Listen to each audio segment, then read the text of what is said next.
Yo, what's up guys? Welcome back to the channel. Welcome back to the KameGarage. In today's episode, we're gonna work on the G35.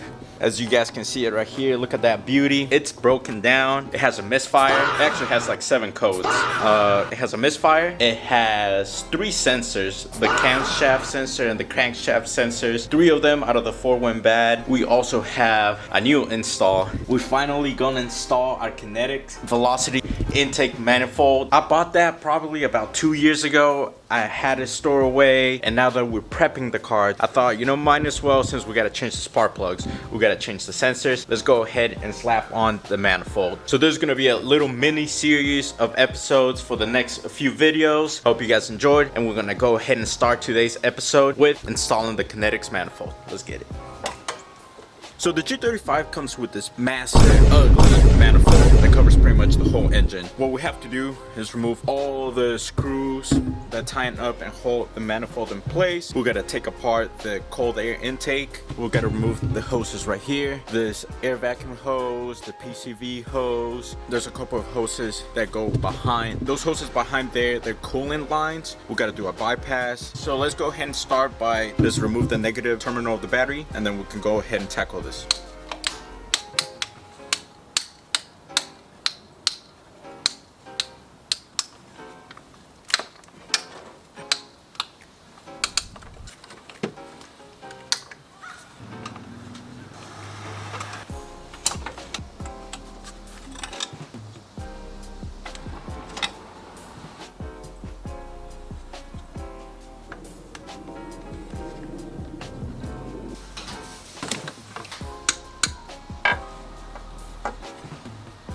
Alright, so we're able to take the top part of the platinum off after removing all the screws. Now what we have left is the connector of the throttle body and the 2 coolant hoses that connects one to the platinum and the other one to the back part of the platinum.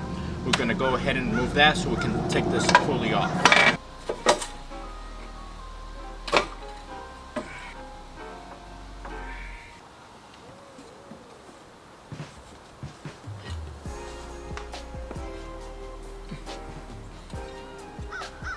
Those 2 hoses, we're gonna do a bypass. The one that's right here with the one right there. We're not gonna attach nothing to the actual Kinetix manifold. Now we have to remove the bottom. There's a couple screws right here in the middle, and these 2 right here. That's nasty.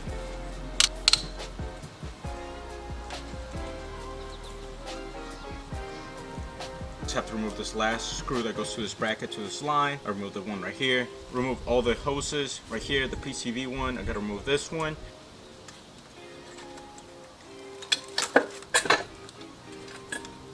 Now that we remove everything, you guys can see how big the engine actually is. You can see all the space that we have now. One thing we have to do is remove this gasket because the Kinetix manifold comes with one already.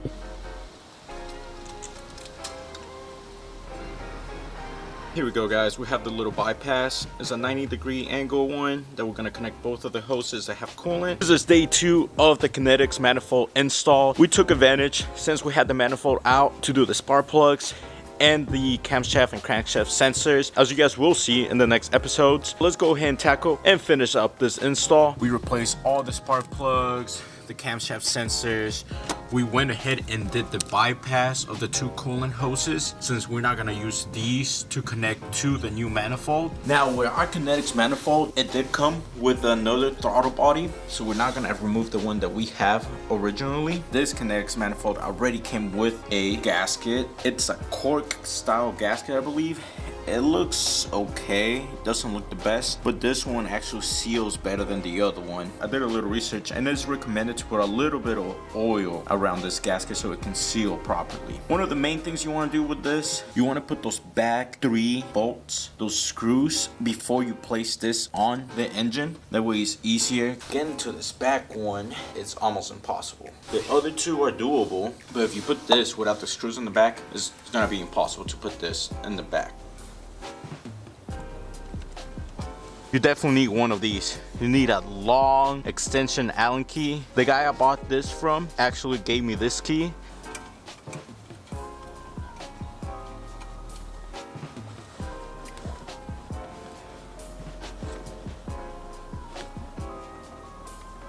Yo, I'm not about to lie to you guys, but wow, it took me probably around 4 hours to finally be able to tighten up that last bolt in the back of the manifold. We were finally able to do it. I'll show you a little trick. This is what I did. I grabbed this bar through the driver's side. I put the bar inside and pressure the bolt to sit up straight. See, just placing this is crazy. Well, it's applying pressure in the bottom so it can sit straight. I grabbed this pliers and I twisted it from the top. And it's just a, you have to put, you gotta push force down here and use force to turn this wrench with the Allen key.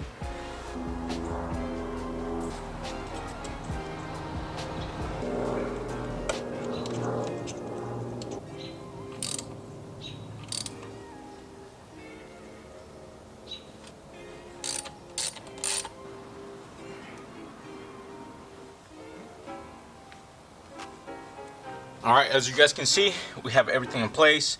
I found a different washer, but it should work. As you guys see, the one in the back. See, you guys can barely see it, but right there. Next, you just want to connect the throttle body sensor back in place. Make sure that your vacuum lines and all your hoses are connected. The one from that sensor goes to the manifold. It's right there. That sensor right here with the hose had a bracket. You got to remove it and then you just got to put it upside down. Last things to do, put the screw that goes here, tighten it up, connect this line right here, connect the PCV line right here. I have a different hose. I'm not actually gonna cut the one that comes originally here. I had a spare one that you can move and like twist around. Have everything done. The cold air intake is back in place. We got the new hose. Last thing, we're just gonna connect the negative terminal to the battery and turn on the G.